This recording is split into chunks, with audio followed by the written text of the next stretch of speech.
One बगिया ऐसी उलझी, फूल उगे कम, कांटे ज्यादा, सिमटा जीवन। डूबी सांसें, आना है तो अब भी आजा। यदि आपने अभी तक अंतिम अध्याय नहीं देखा है तो कृपया करके अंतिम अध्याय देखें, उसके बाद ही इस अध्याय में प्रवेश करें। एक और भी अर्थ है, वह भी ख्याल में ले लेना जरूरी है।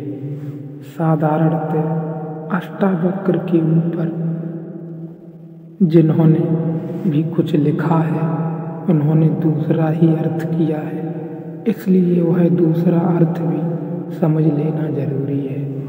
वह दूसरा अर्थ भी ठीक है, दोनों अर्थ साथ साथ ठीक हैं। तेरा बंधन तो यही है कि तू अपने को छोड़ दूसरे को दृष्टा देखता है। तुम मुझे सुन रहे हो, तुम सोचते हो कान सुन रहा है। तुम मुझे देख रहे हो, तुम सोचते हो आँख देख रही है। आँख क्या देखेगी? आँख को दृष्टा समझ रहे हो तो भूल हो गई। देखने वाले तो आँख के पीछे छुपे हैं, सुनने वाला तो कान के पीछे है। तुम मेरे हाथ को छुओ तो तुम सोचोगे तुम्हारे हाथ ने मेरे हाथ को छुआ, गलती हो रही है। छूने वाला तो हाथ के भीतर छिपा हुआ है। हाथ क्या है? हाथ क्या छुएगा? कल मर जाओगे, लाश पड़ी रह जाएगी। संगीत होगा, बैंड बाजे बजेंगे, कान पर चोट भी लगेगी, झंकार भी आएगी, लेकिन कुछ भी सुनाई नहीं पड़ेगा।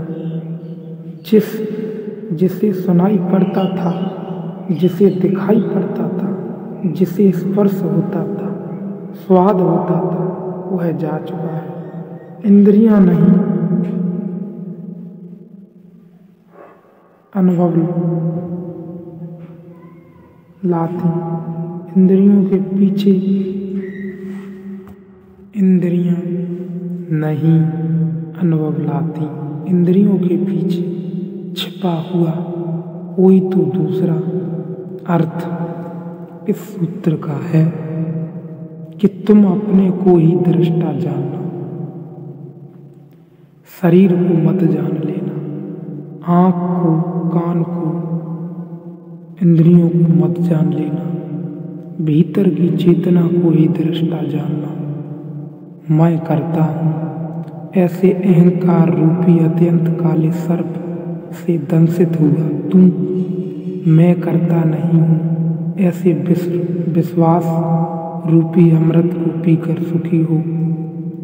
अहम कर्ता इत्य मैं करता हूँ ऐसे अहंकार रूपी अत्यंत काले सर्प से दंशित हुआ तू। हमारी मान्यता ही सब कुछ है। हम मान्यता के सपने में पड़े हैं। हम अपने को मान लेते हैं। हमारी मान्यता ही सब कुछ है।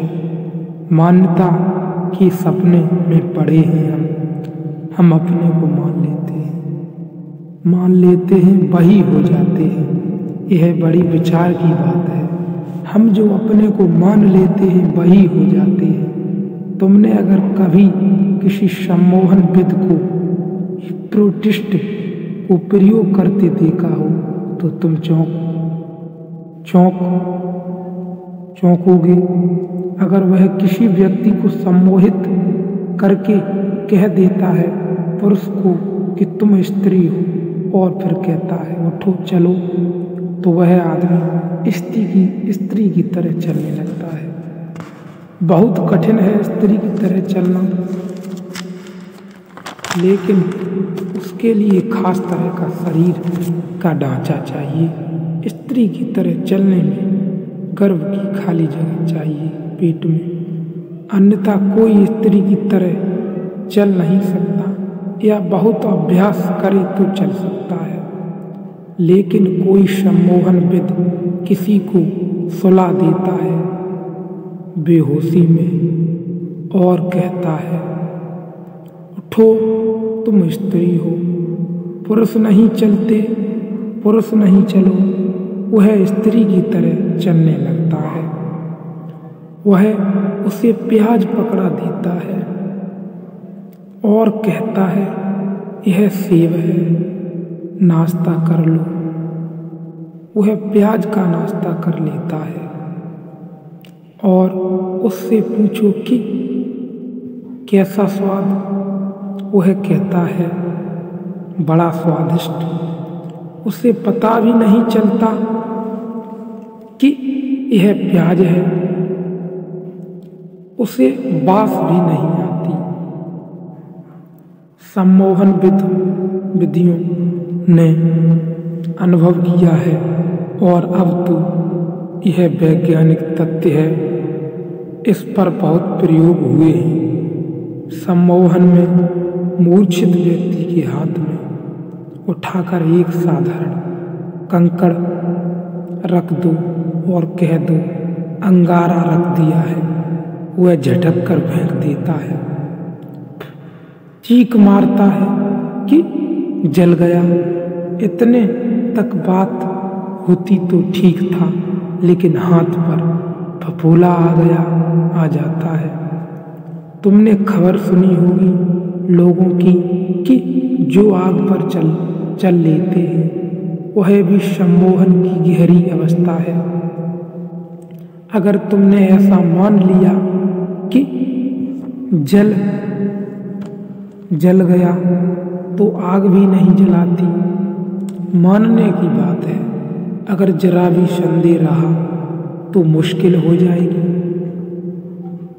तो जल जाओगे। ऐसा बहुत बार हुआ है कि कुछ लोग सिर्फ हिम्मत करके चले तो मुश्किल हो जाएगी, तो जल जाओगे। ऐसा बहुत बार हुआ है।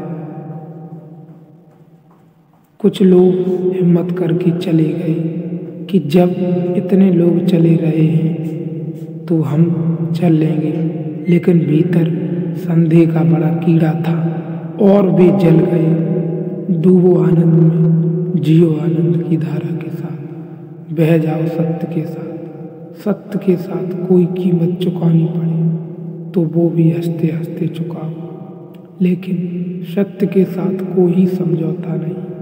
डूबो प्रेम में।